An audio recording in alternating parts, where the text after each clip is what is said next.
बिस्मिल्लाहिर्रहमानिर्रहीम। मजाज मुरसल की अक़साम पर हम बात कर रहे हैं और उसी सिलसिले की ये भी वीडियो है। इससे पहले हमने बात की मजाज मुरसल की किस्म ज़र्फ़ कहकर मज़रूफ़ मुराद लेने पे, और आज हम बात करेंगे मज़रूफ़ कहकर ज़र्फ़ मुराद लेना।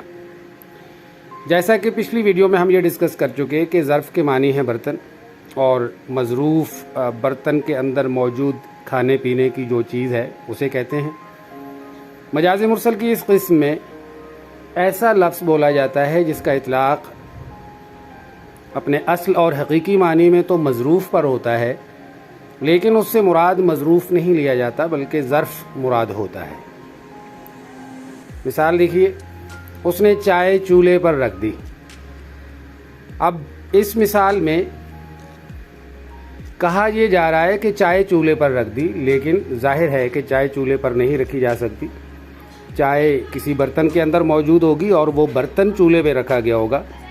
यूँ इस मिसाल में मज़रूफ़ कहा गया, लेकिन मज़रूफ़ कहकर ज़र्फ़ मुराद है। चाय कही गई लेकिन मुराद चाय नहीं है।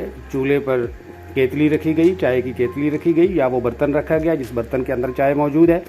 यूँ मज़रूफ़ कहा गया, यानी बर्तन के अंदर मौजूद खाने पीने की जो चीज़ है उसका नाम लिया गया, लेकिन मुराद वो चीज़ नहीं है। मुराद वो बर्तन है जिस बर्तन के अंदर वो चीज़ रखी गई है या वो चीज़ मौजूद है। तो चाय कहा गया लेकिन मुराद चाय नहीं, मुराद वो बर्तन है जिसमें चाय मौजूद है। यूँ मज़रूफ़ कहकर ज़र्फ़ मुराद लिया गया।